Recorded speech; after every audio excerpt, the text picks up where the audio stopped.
नमस्कार, आदाब, सत श्री अकाल। स्वागत है एक बार फिर आप सभी का अपने YouTube channel study point with Ashutosh Kumar में। दोस्तों, आज हम लेकर आए हैं ईवीएस की पैडागॉजी का अगला वीडियो और इस वीडियो में हम लोग 20 प्रश्नों की बात करेंगे जो कि प्रीवियस ईयर में पूछे गए हैं।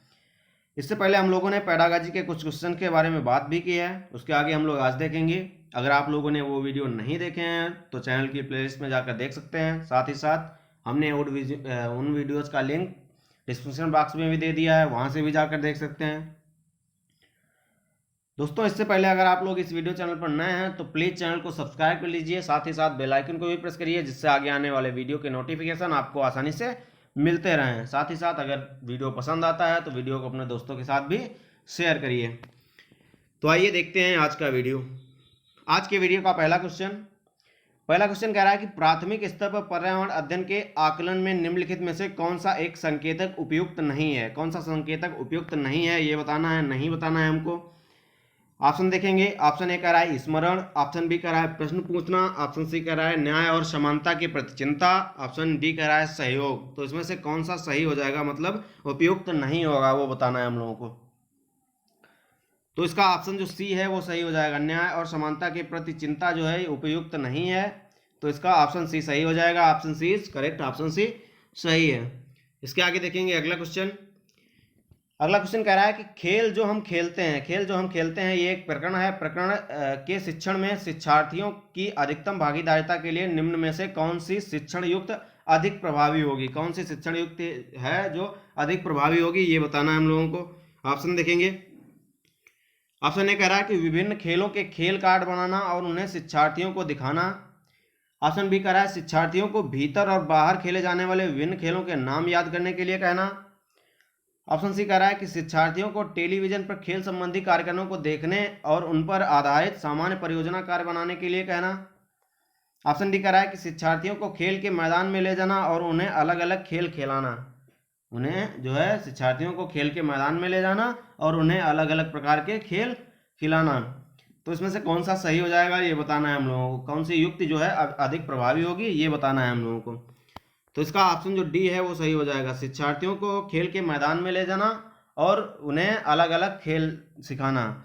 ऐसा करने से उनको जो उनकी जानने की इच्छा होती है वो बढ़ जाती है तथा वे प्रकरण के शिक्षण में अधिक से अधिक भाग ले सकते हैं। वे जो है जानने की इच्छा बढ़ती है और प्रकरण के शिक्षण में अधिक से अधिक भाग ले सकते हैं। तो इसका ऑप्शन डी जो है वो सही हो जाएगा। Option D is correct, option D सही है। इसके आगे देखेंगे अगला क्वेश्चन कह रहा है कि आंचल अपनी कक्षा 5 में पर्यावरण अध्ययन की कक्षा में अक्सर गहन जांच पड़ताल वाले और कल्पना परक प्रश्न पूछती है।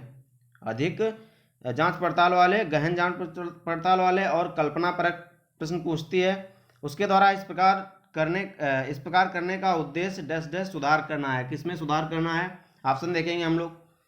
ऑप्शन ए कह रहा है संवेगात्मक कौशल में, ऑप्शन बी कह रहा है कि चिंतन कौशल में, ऑप्शन सी कह रहा है कि बोलने संबंधी कौशलों में, ऑप्शन डी कह रहा है कि अवलोकन कौशल में। तो इसका कौन सा ऑप्शन जो है वो सही सटीक हो जाएगा ये बताना है हम लोगों को।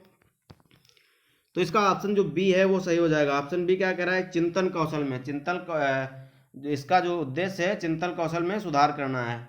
तो इसका ऑप्शन जो बी है वो सही हो जाएगा। Option B is correct, option B सही है। इसके आगे देखेंगे अगला क्वेश्चन कह रहा है कि कक्षा 3 के शिक्षार्थियों को हमारे दोस्त पक्षी हमारे दोस्त प्रकरण है, ये पढ़ाते समय नलिनी नीचे दी गई पद्धति का प्रयोग करती है। कौन सी पद्धतियों का प्रयोग करती है देखेंगे हम लोग।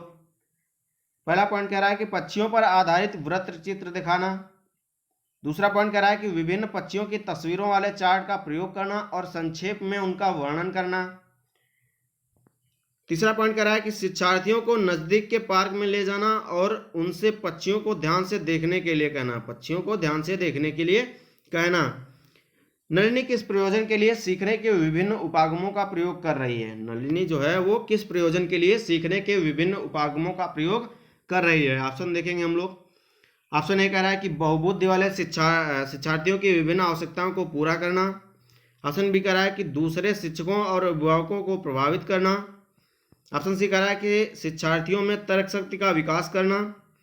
ऑप्शन डी कह रहा है कि अपनी पाठ्य योजना का पालन करना। तो इसका कौन सा ऑप्शन सही हो जाएगा ये बताना है हम लोगों को। तो इसका ऑप्शन ए जो है वो सही हो जाएगा। बहुबुद्धि वाले शिक्षार्थियों की विभिन्न आवश्यकताओं को पूरा करना, ये इसका जो है सटीक आंसर हो जाएगा। तो बहुबुद्धि वाले शिक्षार्थियों की विभिन्न आवश्यकताओं को पूरा करना, ऑप्शन जो ए है वो सही हो जाएगा। Option A is correct, option A सही है। इसके आगे देखेंगे अगला क्वेश्चन। अगला क्वेश्चन कह रहा है कि कक्षा 5 के शिक्षार्थियों को यदि यह समाप्त हो जाए पाठ पढ़ाने के बाद शीला प्रकरण के बारे में शिक्षार्थियों की समझ के स्तर के बारे में जानने के लिए एक परीक्षण प्रकाशित करती है। एक जो है प्रकरण जो है पाठ है, यदि यह समाप्त हो जाए, इसको पढ़ाने के बाद, प्रकरण को पढ़ाने के बाद शिक्षार्थियों की समझ के स्तर में जानने के लिए एक परीक्षण प्रकाशित करती है, मतलब परीक्षण करती है। उसे यह जानकर आश्चर्य होता है कि एक बड़ी संख्या में शिक्षार्थी संबंधित अवधारणा को नहीं समझ पाए। जो अवधारणा है यदि यह पाठ समाप्त हो जाए, ये प्रकरण है, वो बड़ी संख्या में शिक्षार्थी नहीं समझ पाए। इसका प्रमुख कारण हो सकता है, इसका प्रमुख कारण क्या हो सकता है? ऑप्शन में देखेंगे हम लोग। ऑप्शन ए कह रहा है शिक्षार्थियों का संज्ञानात्मक स्तर अच्छा नहीं था। ऑप्शन बी कह रहा है कि यह प्रकरण पाठ्य पुस्तक में शामिल करने योग्य नहीं है। ऑप्शन सी कह रहा है कि शिक्षार्थियों को यह प्रकरण रोचक नहीं लगा। ऑप्शन डी कह रहा है कि उसने प्रकरण को पढ़ाने के लिए सही पद्धति का प्रयोग नहीं किया। तो इसका कौन सा कारण जो है वो सही हो जाएगा, मतलब कौन सा सटीक कारण होगा, ये बताना है हम लोगों को। तो इसका जो ऑप्शन डी है वो सही हो जाएगा। उसने प्रकरण को पढ़ाने के लिए सही पद्धति का प्रयोग नहीं किया, जिससे जो है बच्चे सीख नहीं पाए। सही पद्धति का उसने प्रयोग नहीं किया, जिससे बच्चे सीख नहीं पाए। तो इसका ऑप्शन डी जो है वो सही हो जाएगा। Option D is correct, option D सही है। इसके आगे देखेंगे अगला क्वेश्चन। अगला क्वेश्चन कह रहा है कि कक्षा 5 की पर्यावरण अध्ययन की पाठ्य पुस्तक के एक पाठ में सर्वेक्षण और लेखन पर एक भाग का मुख्य उद्देश्य है। कक्षा 5 की पर्यावरण अध्ययन की पाठ्य पुस्तक के एक पाठ में, पाठ क्या है? सर्वेक्षण और लेखन पर एक भाग का मुख्य उद्देश्य है। क्या मुख्य उद्देश्य है देखेंगे हम लोग ऑप्शन में। ऑप्शन ए कह रहा है कि शिक्षार्थियों को अवसर उपलब्ध कराना कि वे चीजों को खोजें और सीखें।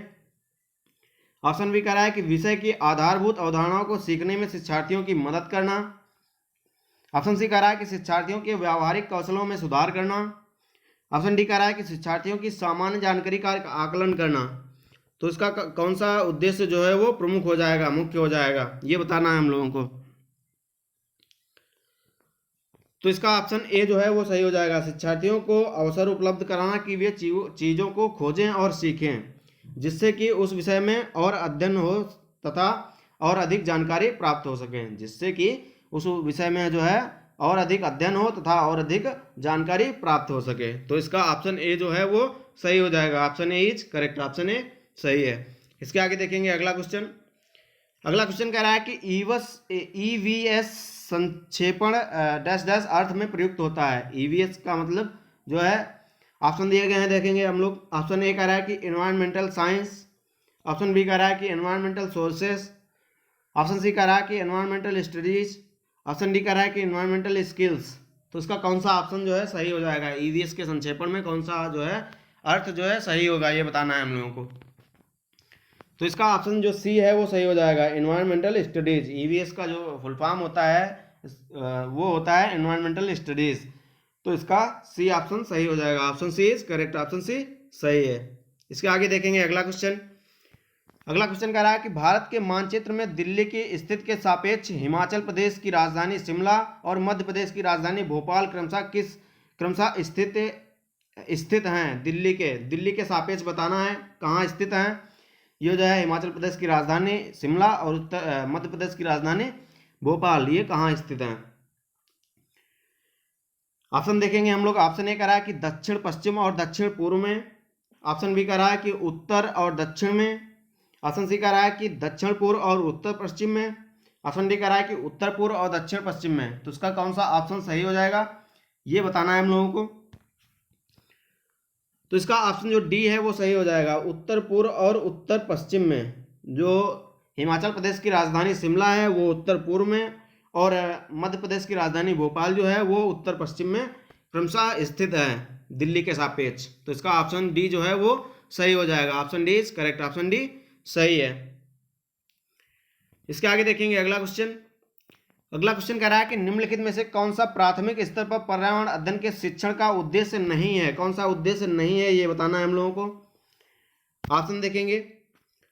ऑप्शन ए कह रहा है कि शिक्षक कक्षा कक्ष में कड़े अनुशासन को सुनिश्चित करें, शिक्षक जो है वो कक्षा कक्ष में कड़े अनुशासन को सुनिश्चित करें। ऑप्शन बी कह रहा है कि बच्चों को प्रश्न पूछने के लिए अवश्य अभिप्रेरित करना चाहिए। ऑप्शन सी कह रहा है कि बच्चों को अपने निकटतम परिवेश से परिचय प्राप्त करने के लिए अवश्य अभिप्रेरित करना चाहिए।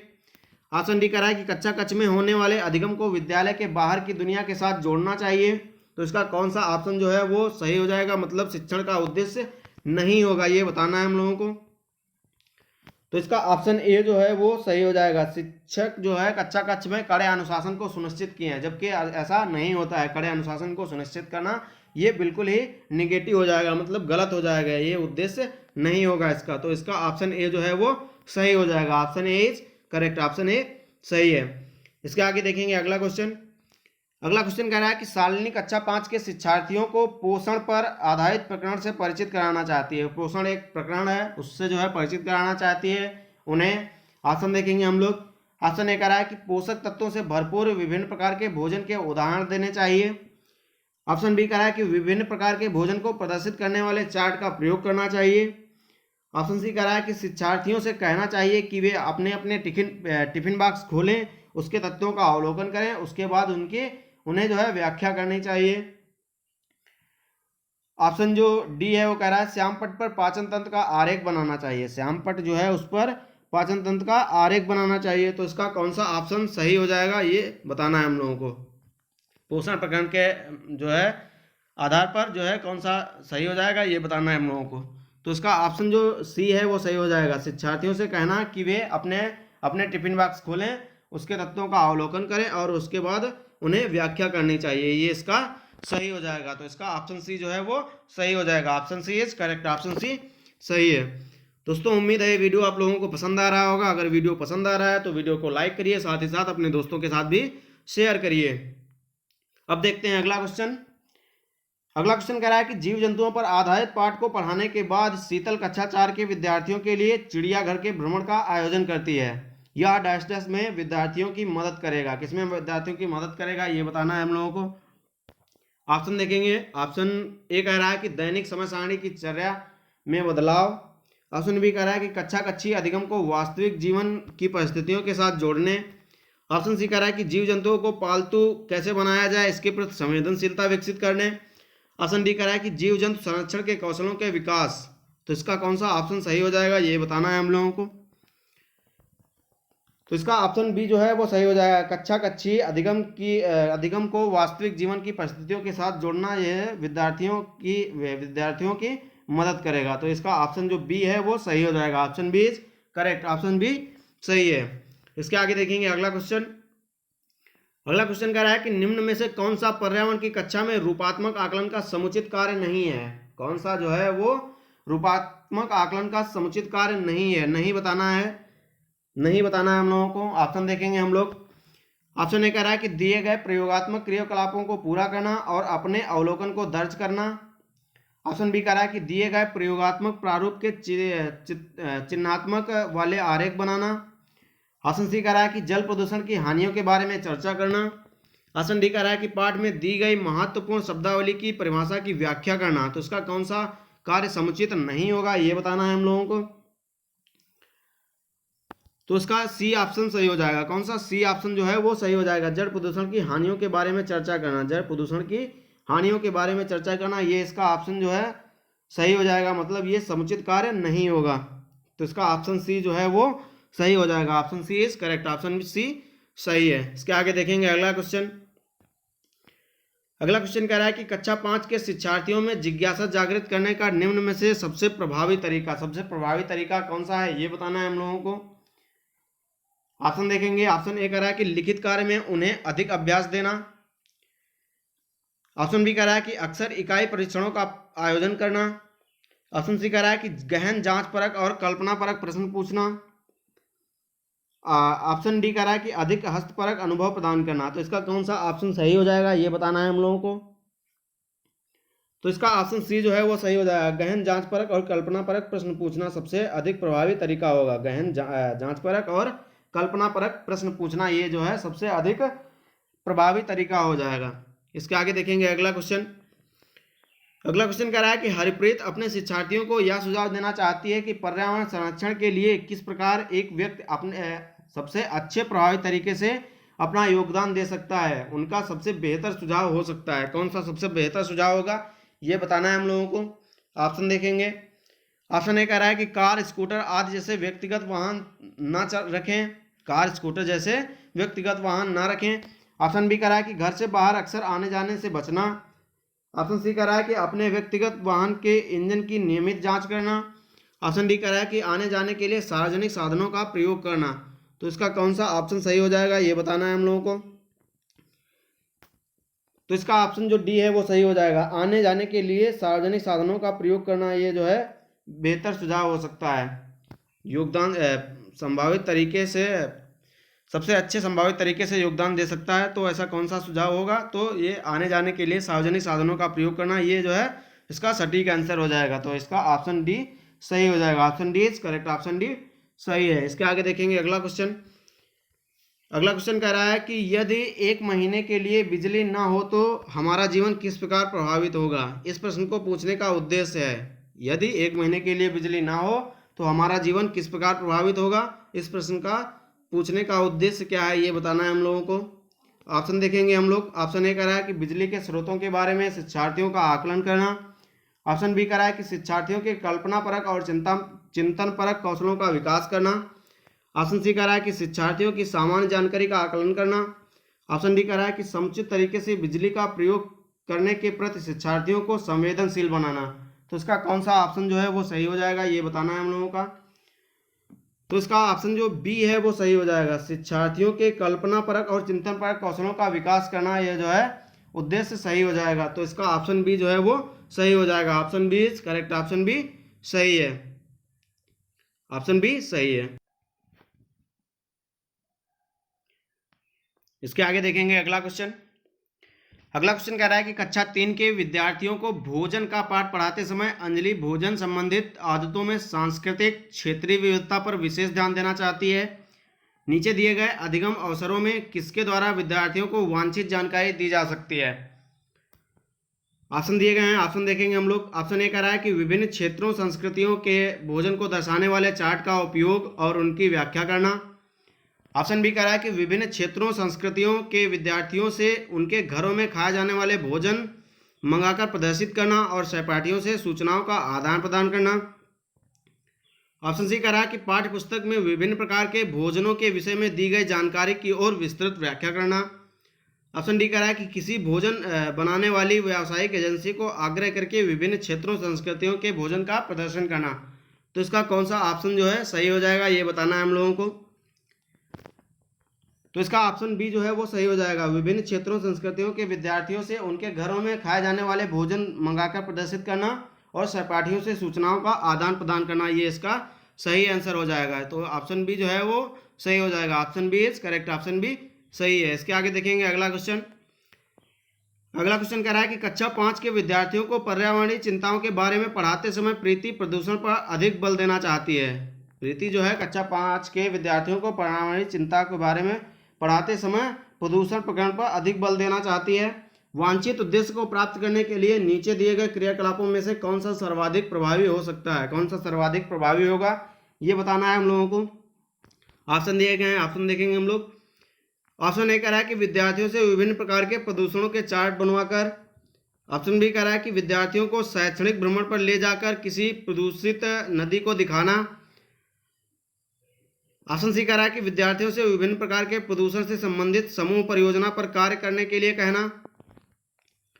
ऑप्शन डी कह रहा है कि किसी विशेषज्ञ को नियंत्रित करके वायु, जल और ध्वनि प्रदूषण पर भ्रमण। तो इसमें से कौन सा ऑप्शन सही हो जाएगा ये बताना है हम लोगों को। तो इसका ऑप्शन जो सी है वो सही हो जाएगा। विद्यार्थियों से विभिन्न प्रकार के प्रदूषणों से संबंधित समूह परियोजना पर कार्य करने के लिए कहना। विद्यार्थियों से विभिन्न प्रकार के प्रदूषणों से संबंधित समूह परियोजना पर कार्य करने के लिए कहना ये इसका जो है सबसे प्रभावी तरीका हो जाएगा। तो इसका ऑप्शन सी सही हो जाएगा। Option C is correct. Option C सही है। इसके आगे देखेंगे अगला क्वेश्चन। अगला क्वेश्चन कह रहा है कि नेहा कक्षा 5 के ईवीएस विषय में नीचे दी गई मूल्यांकन तकनीक का प्रयोग करती है। पॉइंट्स दिए गए हैं। पहला पॉइंट कह रहा है कि हस्तसिद्ध क्रियाकलापों का मूल्यांकन। दूसरा पॉइंट कह रहा है कि गृह कार्य मूल्यांकन। तीसरा पॉइंट कह रहा है कि परियोजना कार्य मूल्यांकन। चौथा पॉइंट कह रहा है कि मौखिक परीक्षा।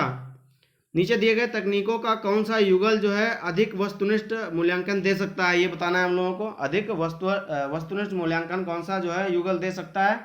ऑप्शन देखेंगे हम लोग। ऑप्शन ए कह रहा है कि 2 और 3 सही है। ऑप्शन बी कह रहा है कि 1 और 4 सही है। ऑप्शन सी कह रहा है कि 2 और 4 सही है। ऑप्शन डी कह रहा है कि 1 और 2 सही है। तो इसमें कौन सा सही हो जाएगा ये बताना है हम लोगों को। तो इसका ऑप्शन बी जो है वो सही हो जाएगा, 1 और 4 सही है। 1 और 4 में क्या दिया गया है? 1 और 4 में दिया गया है कि पहले में दिया गया हस्तशिल्प क्रियाकलापों का मूल्यांकन, और 4 में दिया गया है कि मौखिक परीक्षा। ये इसके जो है ये युगल जो है वस्तुनिष्ठ मूल्यांकन के लिए सही हो जाएगा। तो इसका ऑप्शन बी सही हो जाएगा। Option B is correct. Option B सही है। ऑप्शन बी सही है। इसके आगे देखेंगे अगला क्वेश्चन। अगला क्वेश्चन कह रहा है कि ईवीएस में किसी अच्छे गृह कार्य को मुख्यतः किस पर केंद्रित होना चाहिए। ईवीएस में किसी अच्छे गृह कार्य को किस पर केंद्रित होना चाहिए ये बताना है हम लोगों को। ऑप्शन दिए गए हैं, ऑप्शन देखेंगे। ऑप्शन ए कह रहा है कि पुनरावृत्ति और प्रबलीकरण। ऑप्शन बी कह रहा है कि मास्टरी लर्निंग। ऑप्शन सी कह रहा है कि विस्तारित अधिगम के लिए चुनौतियां और उत्तेजना। ऑप्शन डी कह रहा है कि समय का सदुपयोग। तो इसका कौन सा ऑप्शन सही हो जाएगा ये बताना है हम लोगों को। तो इसका ऑप्शन जो सी है वो सही हो जाएगा, विस्तारित अधिगम के लिए चुनौतियां और उत्तेजना। इस पर जो है केंद्रित किया जाता है, ध्यान केंद्रित किया जाता है। तो ये सही हो जाएगा, विस्तारित अधिगम के लिए चुनौतियां और उत्तेजना, जिससे शिक्षार्थी जब वह गृह कार्य करे तो उसे अधिक से अधिक जानकारी अर्जित करनी पड़े, और जिस विषय पर वह कार्य कर रहा है उसे जो है अधिक से अधिक उस पर जानकारी अर्जित करनी पड़े। तो इसका ऑप्शन जो सी है वो सही हो जाएगा। Option C is correct. Option C सही है। इसके आगे देखेंगे अगला क्वेश्चन, अगला और इस वीडियो का अंतिम क्वेश्चन देखेंगे हम लोग। शालिनी ने कक्षा 4 के विद्यार्थियों को विज्ञान केंद्र दिखाने के लिए शैक्षणिक भ्रमण की योजना बनाई। शालिनी जो है वो उसने कक्षा 4 के विद्यार्थियों को विज्ञान केंद्र दिखाने के लिए शैक्षणिक भ्रमण की योजना बनाई। नीचे दिया गया कौन सा सामान्य निर्देश इस भ्रमण के लिए अप्रासंगिक है, कौन सा जो है ये बताना है हम लोगों को। ऑप्शन दिए गए हैं, ऑप्शन देखेंगे। ऑप्शन ए कह रहा है कि प्रदर्शन के समय अपनी शंकाओं के विषय में प्रश्न पूछना। ऑप्शन बी कह रहा है कि अपना दिन भर का पूरा बस्ता लेकर आना। ऑप्शन सी कह रहा है कि बिना मुझे सूचित किए कहीं ना जाना। ऑप्शन डी कह रहा है कि अपने साथ पेन और नोटपैड ले जाना। तो इसका कौन सा ऑप्शन सही हो जाएगा ये बताना है, मतलब कौन सा अप्रासंगिक होगा, मतलब सही नहीं होगा। तो इसका ऑप्शन जो बी है वो सही हो जाएगा। ऑप्शन बी, अपना दिन भर का पूरा बस्ता लेकर जाना, ये जो है सही नहीं होगा, मतलब अप्रासंगिक होगा। तो इसका जो है अपना दिन भर का पूरा बस्ता लेकर जाना ये सही नहीं होगा, क्योंकि वह विद्यार्थियों को शैक्षिक भ्रमण के लिए ले जा रही है, ना कि विद्यालय में। वह जो है शिक्षिका जो शालिनी है वो शैक्षिक भ्रमण के लिए ले जा रही है, ना कि किसी विद्यालय में ले जा रही है। तो इसका ऑप्शन बी जो है वो सही हो जाएगा। Option B is correct. Option B सही है। दोस्तों उम्मीद है ये वीडियो आप लोगों को पसंद आया होगा। अगर वीडियो पसंद आया है तो वीडियो को लाइक करिए, साथ ही साथ चैनल को भी सब्सक्राइब करिए, जिससे आगे आने वाली वीडियो आपको आसानी से मिलती रहे। साथ ही साथ अगर वीडियो पसंद आया है तो वीडियो को अपने दोस्तों के साथ भी शेयर करिए। आज के लिए इतना ही, अब मिलते हैं अगले वीडियो में। तब तक के लिए नमस्कार।